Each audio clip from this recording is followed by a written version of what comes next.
मध्यंतरी मी आपल्या सगळ्यांच्याकडे घेऊन गेलो. गेल्या अनेक वर्षाचा आंबेगावचा माझा संबंध आहे, आंबेगाव तालुक्याचा. जवळपास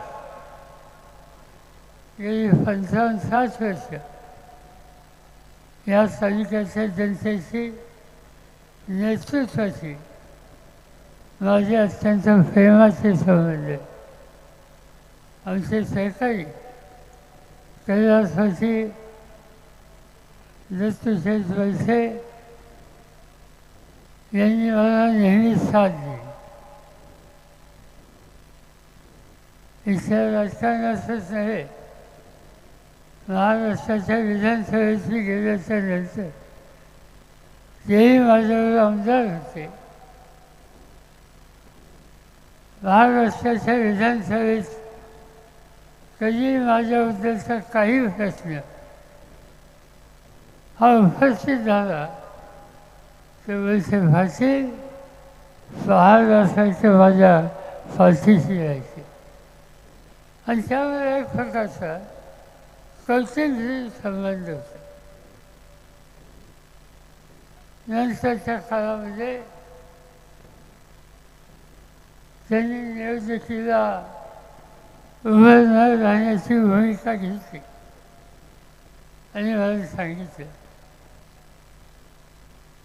की असा बरेच दिवस झाले लोकांची सेवा केली आणि असं या भागात काम करण्याच्यासाठी माझ्या चिरंजीवींचं तुम्ही व्यक्त ठेवा. म्हणजे काही हरकत नाही. त्यांनाही माझ्यासोबत काम करायची इच्छा होती. मी विरोधी पक्षाचा नेता झालो. मंत्र्याचा दर्जा मला होता आणि माझ्याबरोबर काम करण्याच्यासाठी 2-3 लोकांची आवश्यकता होती. ती आवश्यकता पुरी करण्याच्यासाठी मी निवड केली दिलीप पाटलांची. ते आले, माझ्यावर काम करायला लागले. कसं काम करायचं, सरकार कसं चालतं, विधानसभा कशी चालते, या सगळ्याच्या संबंधीचा अभ्यास माझ्यावर राहून ते करायला लागले. त्याचे दिवस जसे जात होते तसं त्यांना मी प्रोत्साहन देत होतो. महाराष्ट्राची विधानसभेची निवड आली आणि मी दत्तू भाषांना सांगितलं की असा तरुण माणसाला संधी दिल्या आणि संधी दिली महाराष्ट्राच्या विधानसभेमध्ये किंवा लोकांचा प्रतिनिधी म्हणून त्या ठिकाणी दिलीप वळसे यांची निवड केली. मला आनंद होता. आपल्या मित्राचा मुलगा आज विधानसभेमध्ये आला, आपल्याबरोबर बसायला लागला, याचं एक मानसिक समाधान मला आमच्या सरकारला मिळत होतं. दिवस जात होते, मंत्रिमंडळाची नियुक्ती करायचं ठरलं. माझ्या शब्दाला किंमत होती. मी सांगितलं काय लोकांची यादी दिली आणि त्या यादीवर पहिलं नाव दिलीप वळसेंचं टाकलं. ते मंत्री झाले. राज्यमंत्री का मंत्री माझ्या लक्षात नाही, पण मंत्री झाले. अभ्याच्या दिवस काही ना काहीतरी काम महाराष्ट्राचं आणि ते करत असताना तुमच्या तालुक्याचं, पुणे जिल्ह्याचं याला गती देण्याच्याबद्दलची भूमिका या नव्या नेतृत्वाच्याकडून होईल. दिवस गेले, संधी दिली.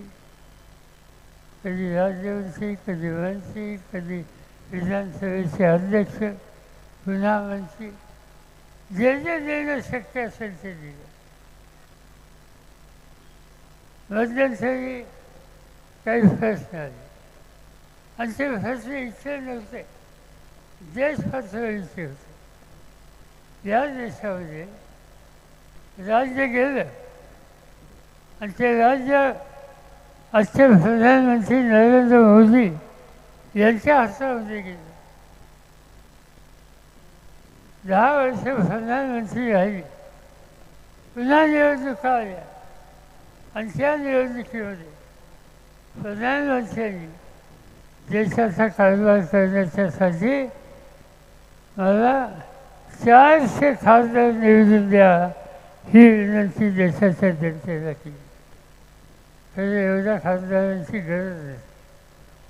250-300 खासदार निवडून आले तर देश चालवायला काही अडचण येते.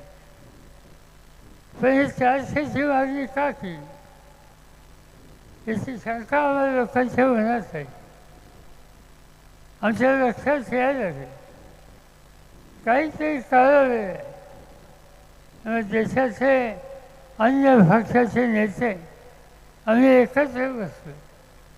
सोनिया गांधी होत्या, राहुल गांधी होते, दिल्लीचे मुख्यमंत्री अरविंद केजरीवाल होते, तामिळनाडूचे मुख्यमंत्री होते,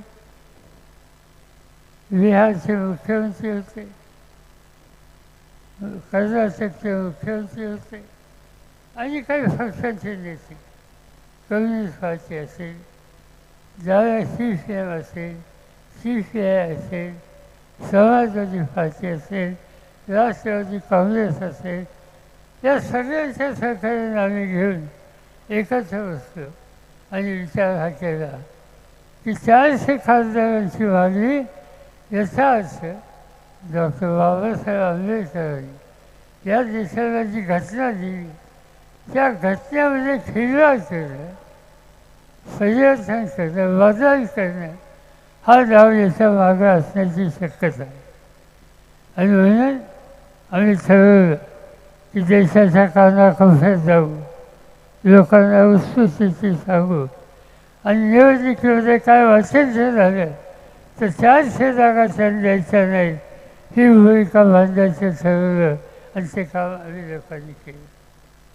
मला तुम्हाला लोकांना धन्यवाद देते की या मतदारसंघामध्ये अमोल कोल्हेंना तुम्ही मोठ्या मतांनी विजयी केलं.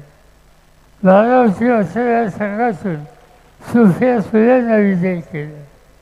महाराष्ट्रामध्ये 48 जागा आहेत खासदारकीच्या, त्या 48पैकी 30-31 जागा आम्हाला लोकांच्या तुम्ही निवडून दिल्या आणि देशामध्ये घटनेवर सुधार करण्याचा जो डाव होता तो हाणून पाडण्याच्यासाठी तुम्ही लोकांनी सुद्धा मदत केली. निर्णय झाले. मोदी साहेबांना घटनेला धक्का देता आला नाही, पण त्यांची इच्छा समजली नाही. असा पुन्हा महाराष्ट्राच्या विधानसभेची निवडणूक आली. आज हेच लोक पुन्हा सांगायला लागले सत्ता आमच्या हातात आहे, आम्ही महाराष्ट्रासाठी हे करणार, महाराष्ट्राच्या महिलांच्यासाठी आम्ही काही निर्णय घेणार. त्यांनी जाहीर केलं. महाराष्ट्राच्या मुख्यमंत्र्यांनी त्यांच्या सरकारने या राज्याच्या जेवढ्या महिला आहेत, भगिनी आहेत, त्या आमच्या सगळ्या भगिनींना आम्ही काही ना काहीतरी आर्थिक मदत करून स्वतःच्या पायावर उभे राहतो आणि त्यासाठी 150 उंची रक्कम त्यांना द्यायचा निर्णय त्यांनी घेतला. आमचा त्याला विरोध नव्हता, पण प्रश्न दुसरे होते. आज भगिनींना 1500 रुपये तुम्ही द्याल एका हाताने आणि दुसऱ्या बाजूला या महाराष्ट्रामध्ये दररोज कुठे ना कुठे भगिनींचा अत्याचार झाला ही बातमी ऐकायला मिळते. आपण बघितलं ठाणे जिल्ह्यामध्ये एका गावामध्ये शाळेमध्ये शिक्षणाऱ्या 2 लहान मुलींचा अत्याचार झाले. हे अत्याचार करणारे मोठे लोक नंतर त्यांना पकडले गेले. आज आपण बघतो या महाराष्ट्रामध्ये मध्यंतरी अखेर प्रसिद्ध झाली. महाराष्ट्रामध्ये 6 महिन्यामध्ये जवळपास 1400 मुली गायब झाल्या. त्यांचा शोध लागत नव्हता ही स्थिती. अनेक केसेस अशा निघाल्या की त्यांच्या अत्याचार केले गेले. एका बाजूनं माझी बहीण राशी म्हणायचं आणि दुसऱ्या बाजूनं तिचे अत्याचार होत आहेत ते उघड्या डोळ्याने बघत राहायचं. ही बहिणीच्या बद्दलची आस्था आहे. या बहिणींचा हा सन्मान आहे. या पद्धतीची वागणूक आज भगिनींना देण्याची भूमिका जे करतायत तेच लोक आज मताच्यासाठी तुमच्या दारात येत आहेत. जे आमच्या बहिणींची अब्रू सांभाळू शकत नाहीत, त्यांचं रक्षण करू शकत नाहीत, त्यांना मताचा आम्ही यत्किंचित फाशीला देणार नाही. हा निकाल उद्याच्या निवडणुकीत आपल्याला घ्यायचा आहे आणि त्यासाठी ही निवडणूक अत्यंत महत्त्वाची आहे. आणि नुसतं शब्द करून आम्ही थांबलेलो आहे. तुम्ही सत्ता हातात दिली तर आम्ही असं ठरवलं आहे की महालक्ष्मी योजना नावाची योजना, या योजनेनुसार महिलांना दर महिन्याला 3000 रुपये दिले जातील. आणि तसंच महाराष्ट्रात कुठेही महिला आणि मुली एस टीने प्रवास करत असतील तर त्यांना एस टीला पैसे द्यायची गरज नाही. त्यांचा प्रवास हा मोफत. महिला जशा महत्त्वाच्या तसा शेतकरी महत्त्वाचा. अलीकडच्या काळामध्ये शेतकऱ्यांची आत्महत्या हा प्रश्न गंभीर व्हायला लागला. अनेक ठिकाणी मी बघतो कर्जबाजारी झाला, घेतलेले पैसे देता येत नाही, वसुलीचा तगादा झाला, माणसं त्रासून जातात आणि कधीतरी आत्महत्या करतात. महाराष्ट्रामध्ये अलीकडच्या काळात शेकडो लोकांनी आत्महत्या केली. ते सगळे शेतकरी होते. आम्ही चौकशी केली का असं घडतं. यवतमाळ जिल्ह्याच्या एका शेतकऱ्याने आत्महत्या केली. मी स्वतःच्या गावी गेलो. आत्महत्या त्यांनी केली. त्याच्या घरच्यांना भेटलं. तिची बायको होती. माऊली जसा रडत होती. मी तिला विचारलं तुझ्या नवऱ्याने आत्महत्या का केली. तिने सांगितलं कापसाचं पीक घेतलं होतं, त्यासाठी औषधं, बियाणं, त्यासाठी स्वतःची कर्ज काढले. सोन्यासारखं पीक आलं, अतिवृष्टी झाली, पीक गळून गेलं.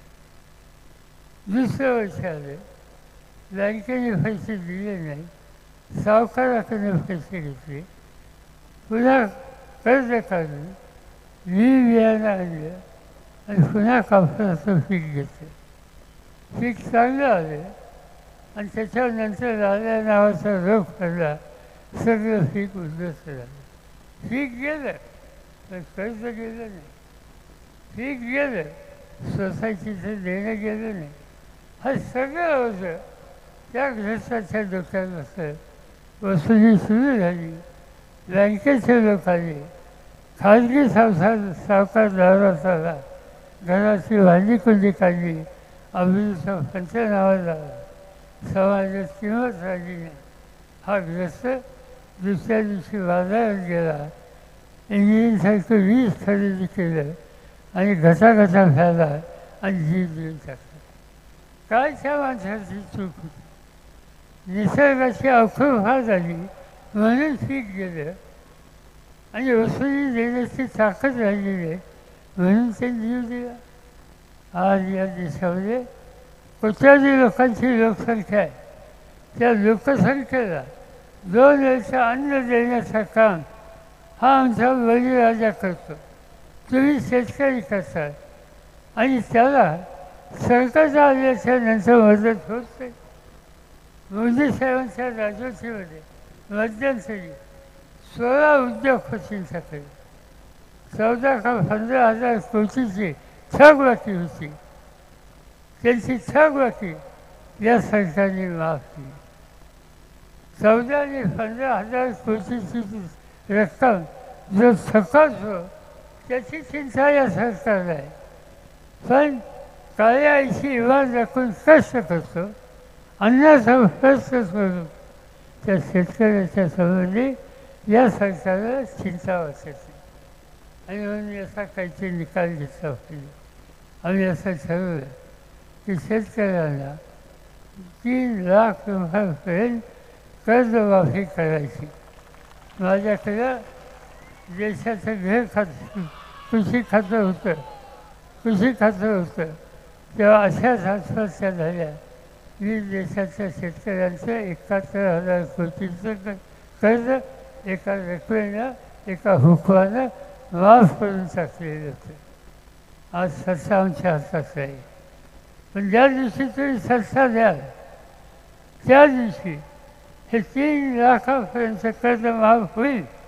पण एवढंच नाही, नेहमीच जो कर्ज फेडतो त्याच्यासाठी 50,000 रुपयाची मदत ही त्या ठिकाणी दिली जाईल. मगाशी मी सांगितलं की विद्यार्थ्यांच्यावर कॉलेजेस काढली, इथं कॉलेज काढलं, आम्ही लोकांनी काढलं, रयत शिक्षण संस्थेचं काढलं, त्या कॉलेजचा अध्यक्ष मी आहे संस्थेचा. विद्यार्थ्यांची सोय केली आणि आम्हाला हे दिसायला लागलं मुलं शिकली, विरोध असायचा, आनंद, पण त्यांनी नोकरी मिळते. गावावर ह्यांच्यात अर्ज करून नोकरीचा फटका नाही, निराशा यायला लागली आणि त्याचा मार्ग काढायला पाहिजे. आणि त्यासाठी आम्ही असा निर्णय घेऊ इच्छितो. उद्या तुम्ही सत्ता दिली तर महाराष्ट्रात जी तरुण मुलं बेकार आहेत त्यांना महिन्याला 4,000 रुपयाची मदत ही सध्या द्यायची आणि स्वतःचा धंदा करण्यासाठी त्याला कर्ज द्यायचं आणि स्वतःच्या पायावर ही तरुण पिढी उभी करायची. या संबंधीचं काम आम्ही करू इच्छितो. घरामध्ये वडीलधारी माणसं आजारी पडतात. अलीकडे आजारी पडल्याच्या नंतर व त्या हॉस्पिटलवर जातो, बराही होतो. पण हॉस्पिटलचं बिल आल्याच्या नंतर पुन्हा त्याचा आजार वाढतो. आणि म्हणून आम्ही निकाल घेतला 25 लाख रुपयापर्यंत प्रत्येक माणसाचा आरोग्याचा विमा उचलायचा. म्हणजे त्याला औषधाचा खर्च येणार नाही आणि जे काय औषधं लागतील ती त्याला मोफत द्यायची. हा निर्णय आम्ही घेऊ इच्छितो. असे 1, 2, 3, 4, 5, 6 हे निर्णय आम्ही लोक एकत्र करून घेऊ शकतो. आणि हे निर्णय घेण्याच्यासाठी मी एकटा नाही.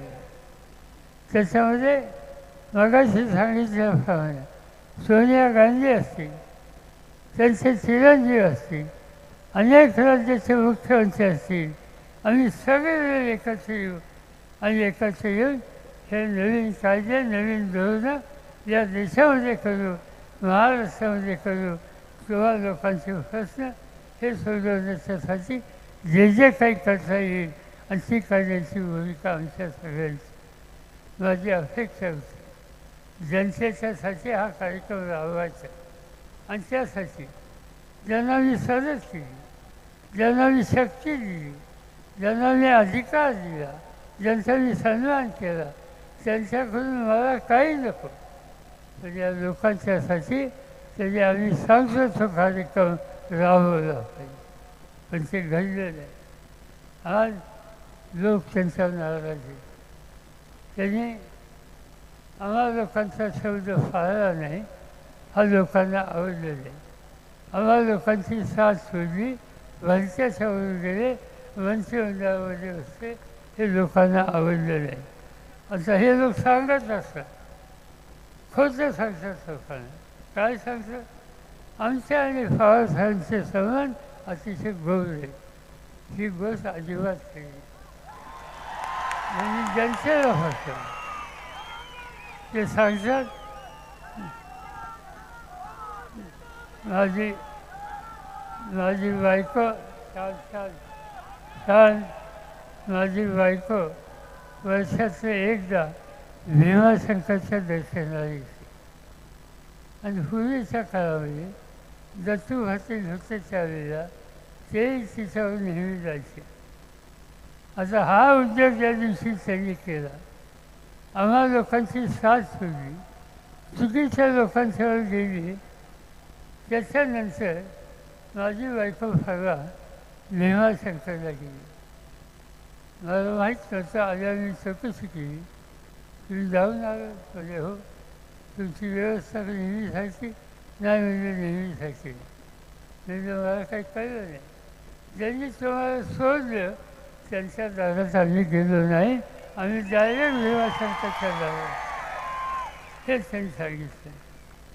ते सांगतात, देवीर सर सांगतात, निवडणूक आल्या पवारसाहेबांची, माझ्याबद्दल काही बोललं नाही. काय बोलायचे यांच्याबद्दल? त्यांनी बोलायला काय ठेवलं? काहीच ठेवले नाही. त्यांनी एकच गोष्ट ठेवली, त्यांनी एकच गोष्ट ठेवली, त्यांनी गद्दारी केली. आणि जो गद्दारी करतो, जो गद्दारी करतो त्या गद्दारांना शिक्षा द्यायची असते. 350 वर्षाच्या पूर्वी, 350 वर्षाच्या पूर्वी शिवछत्रपतींच्या नंतर संभाजीराजांची गणोजी शेठांनी गद्दारी केली, ती महाराष्ट्र विसरलेला नाही. गणोजीला आता सुट्टी नाही. ज्यांनी गद्दारी केली त्यांना आता सुट्टी नाही. आता एकच ठिकाण आहे, उद्याच्या तुमच्या मतदारसंघाच्या विधानसभेच्या निवडणुकीमध्ये माझा एकच शब्द तुम्हाला आहे की या निवडणुकीमध्ये वळसे भाषांना 100% पराभूत करा करा करा हेच सांगतो आणि आपल्या सगळ्यांची रजा घेतो. जय हिंद, जय महाराष्ट्र.